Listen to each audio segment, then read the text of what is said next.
तरीके से नफरत फैलाने वाला किसी भी जाति, किसी भी धर्म, किसी भी मजहब का हो, मैं बिहार की सरकार से निवेदन करता हूं कि इसके ऊपर कड़ी से कड़ी कार्रवाई करे। और सरकार, ये जो सरकार जो केंद्र में बैठी है, रोजगार नहीं दे पा रही है, तो नफरत फैलाने का काम। मैं आपको बता दूं कि मुसलमान पे अत्याचार भैया कोई आज नहीं हो रहा, इस्लाम पे अत्याचार 1400 बरस से होता हुआ आ रहा है और आज तक समाप्त नहीं कर पाए, तो आप जैसे नफरतखोर क्या समाप्त करेंगे? बहुत गंभीर विषय है। सबसे पहले तो मैं उन लोगों की तरफ से आपसे माफी मांगता हूं कि वो लोग हमारे जाति, हमारे धर्म, हमारे मजहब के लोग हैं, लेकिन दंगाई लोगों का कोई जाति, कोई धर्म, कोई मजहब। मुझे बताइए, ये तिलक और टोपी का संबंध तो ऐसा है, तिलक और टोपी का संबंध तेल और पानी का संबंध है। जैसे बिना पानी के बालों में तेल नहीं लगाया जा सकता, वैसे ही तिलक और टोपी के बिना ये देश नहीं चल सकता। मैं आपको बता दूं, ये तिलक और टोपी का संबंध, जब जब तिलक रुस्वा हुआ है उसका साथ देने के लिए टोपी आई है। और मैं आपको बता दूं, ये तिलक और टोपी का संबंध कभी जुदा नहीं हो सकता, और इनको जुदा करने वालों को हम खुदा से मिला देंगे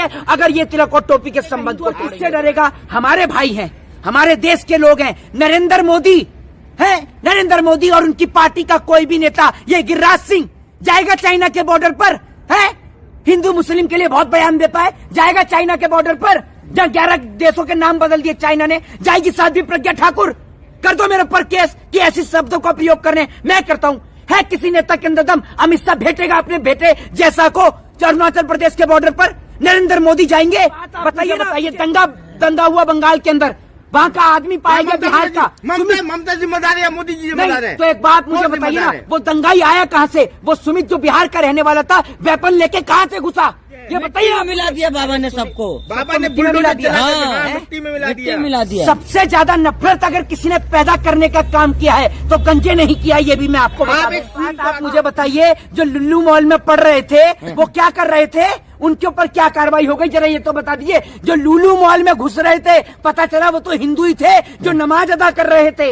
वाह योगी जी वाह, गरीब चला जाता है, किसी की माँ, किसी की बहन, किसी का भाई चला जाता है, और नेता लोग सिर्फ वोट बटोर के ले जाते हैं। समझे इस देश की जनता, अनुरोध कर रहा हूँ आपसे कि आपसी प्रेम और भाईचारे को समाप्त ना करें, नहीं तो आज अरुणाचल प्रदेश के अंदर 11 जगहों का नाम बदला है। एक दिन विदेशी लोग पूरे देश का नाम बदल के, सरकार में जो लोग बैठे विदेशी है क्या? अरे चाइना वालों का बात कर रहा हूँ, पढ़ाई पागल पत्रकार हो यार, बड़े ही मूर्ख हो, है चाइना वाले नाम बदले, पागल हो क्या?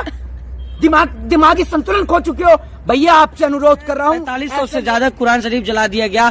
वही कहा जा रहा है कि अब हिंदुओं को त्योहार मनाने में भी डर लग रहा, पत्थरबाजी हो रही है लगातार। देखिए मैं आपको एक बात बता दूं सीधे तौर पर, कि जिस तरीके से नफरत फैलाने वाला किसी भी जाति, किसी भी धर्म, किसी भी मजहब का हो, मैं बिहार की सरकार से निवेदन करता हूं कि उसके ऊपर कड़ी से कड़ी कार्रवाई करे। और सरकार, ये जो सरकार जो केंद्र में बैठी है, रोजगार नहीं दे पा रही है, तो नफरत फैलाने का काम कर रही है हिंदू और मुसलमान के बीच, दोस्ती के बीच गड्ढा पैदा करने का काम कर रही है। अरे कुरान जलाने से क्या होता है, गीता जलाने से क्या होता है? हिंदू भाइयों के दिल में जो है गीता लिखी हुई है, और मुसलमान भाइयों के दिल के अंदर कुरान लिखी हुई है। जलाने से आप क्या कर लेंगे?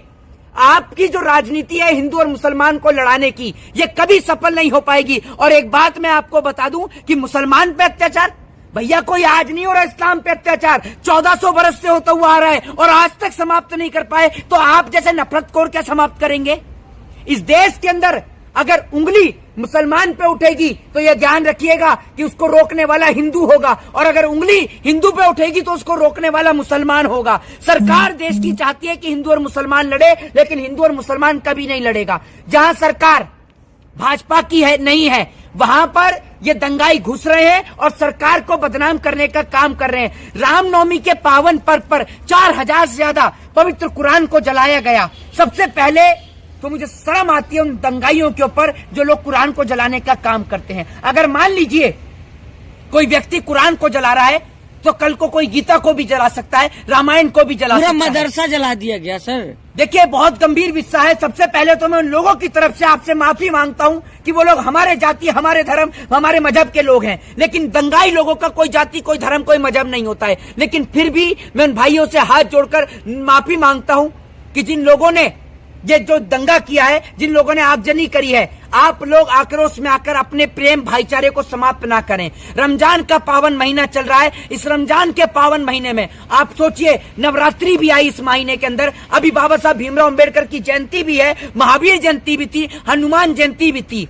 इतनी बड़ी घटना हो गई, उसके बावजूद भी आपने देखा होगा कि हनुमान जयंती के पावन पर्व पर हर मस्जिद के बाहर जो है मुस्लिम भाई जो है वो क्या कहते हैं पानी का गिलास पिला रहे थे, कहीं पे पानी भर भर के दे रहे थे, कहीं पे शरबत दे रहे थे, कहीं पे खीर बांट रहे थे। और हमारे क्षेत्र में जब हनुमान जयंती निकली तो मैं आपको बता दूं वहां तलवारें नहीं लहराई गई, वहां पर हर मस्जिद के बाहर एक ही गाना बजाया गया कि हम हिंदू मुस्लिम सिख ईसाई हम वतन हम नाम है, जो करे हमको जुदा तो मजहब नहीं इल्जाम है।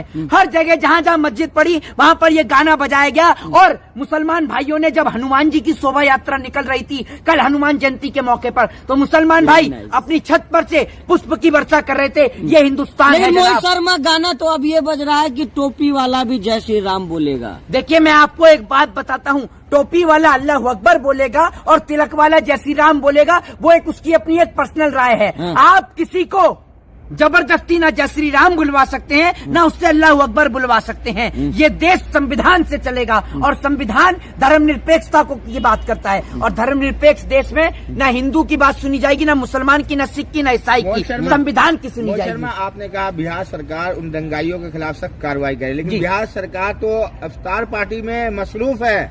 एक बात आप मुझे बताइए, बिहार की सरकार इफ्तार पार्टी कर रही है ताकि माहौल को ठंडा किया जाए, ताकि ये लगे कि प्रेम और भाईचारे की मिसाल दी जाए। नीतीश कुमार जो कि बिहार के मुख्यमंत्री हैं, उप मुख्यमंत्री तेजस्वी यादव हैं, जब एक हिंदू गले से लगाकर मुसलमान को इफ्तार की पार्टी करेगा, मैंने भी इफ्तार की पार्टी करी और इफ्तार की पार्टी के दौरान मैंने अपने हाथ से एक मौलाना साहब को खजूर खिलाकर उनके इफ्तार का रोजा खुलवाने का काम किया। आप कैसे हिंदू है सर?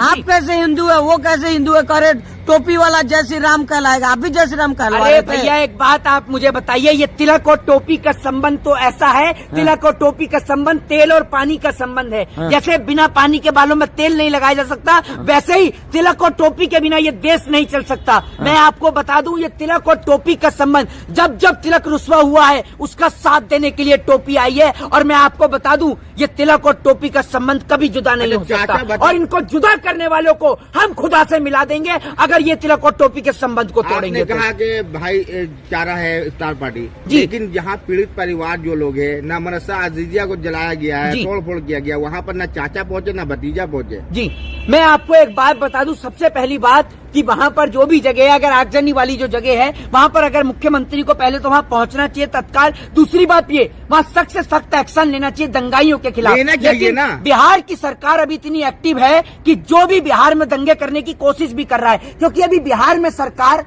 तेजस्वी यादव की है, यानी आरजेडी की सरकार है, जिस कारण उस सरकार को बदनाम करने की कोशिश करी जा रही है। सरकार ये सब इसलिए हो रहा है क्योंकि उनके पिताजी लालू प्रसाद यादव को झुकाने की कोशिश करी गई, उस आदमी को जेल में डाला गया। जब वो जेल में नहीं झुका तो उसके पिताजी को जेल के अंदर नहीं झुका तो उसके बेटे के ऊपर सीबीआई ईडी की जांच हुई, फिर उसकी बहन के ऊपर जांच हुई। तो ये लोग सोच रहे हैं कि बिहार में षड्यंत्र के तहत किसी भी प्रकार से राष्ट्रपति शासन लगवा दें और वहाँ की सरकार को गिरा दें। मोहित शर्मा कहा जा रहा है हिंदू डरे हुए हैं, रामनवमी भी नहीं मना पा रहे हैं। कैसी बात कर रहे हैं आप? क्यों डरेगा हिंदू और किससे डरेगा? हमारे भाई हैं, हमारे देश के लोग हैं। नरेंद्र मोदी है, नरेंद्र मोदी और उनकी पार्टी का कोई भी नेता, ये गिरिराज सिंह जाएगा चाइना के बॉर्डर पर है, हिंदू मुस्लिम के लिए बहुत बयान दे पाए, जाएगा चाइना के बॉर्डर पर जहाँ 11 देशों के नाम बदल दिए चाइना ने, जाएगी साध्वी प्रज्ञा ठाकुर।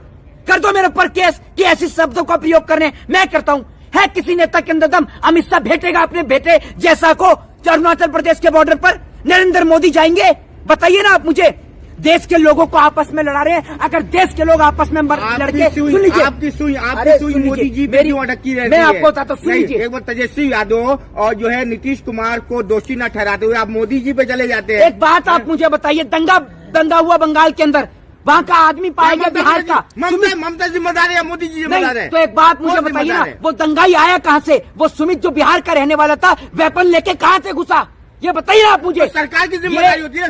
सीएम चाहे तो 1 घंटे में दंगा को कंट्रोल कर सकता है, 1 घंटे में, लेकिन पूरा जलने दिया, पूरा बिहार जलने दिया। अच्छा एक बात आप मुझे बताइए, जब मध्य प्रदेश रामनवमी के अवसर पर जल रहा था तब कहाँ थे? जब पत्रकारों को नंगा किया गया तब कहाँ थे? अपना जमीन बेच रहे थे। आप लोग तो वही लोग बैठे रहे। आप ये बताइए ना, में क्या हुआ? अरे ये तो मुझे ये बता दो, जब उत्तर प्रदेश में होता, जब मध्य प्रदेश में होता तो क्या करते हो? देश में कहीं भी कुछ हो, मोदी जी जिम्मेदार क्यों नहीं है? एक बात आप मुझे बताइए, आज इस नफरत को किसने बढ़ावा दिया है? नफरत की आग किसने लगाई देश में? नफरत पैदा किसने करी? एक हिंदू भाई अगर धरना प्रदर्शन करे, सरकार का विरोध करे, तो उसको कहते हो आप मौलाना है। वो मोहित शर्मा नहीं, वो मोहित खान है। एक मुसलमान अगर सरकार से सवाल कर ले तो कह दोगे ये आतंकवादी है, ये टेररिस्ट है। एक सिख अगर सरकार से पूछ ले कि ये गलत नीतियां क्यों बनाई जा रही है, देश को क्यों बेचा जा रहा है, तो कह दोगे ये सिख नहीं, ये खालिस्तानी है। एक ईसाई अगर आपसे सवाल कर ले तो आप उसको कहते हो ये देशद्रोही है,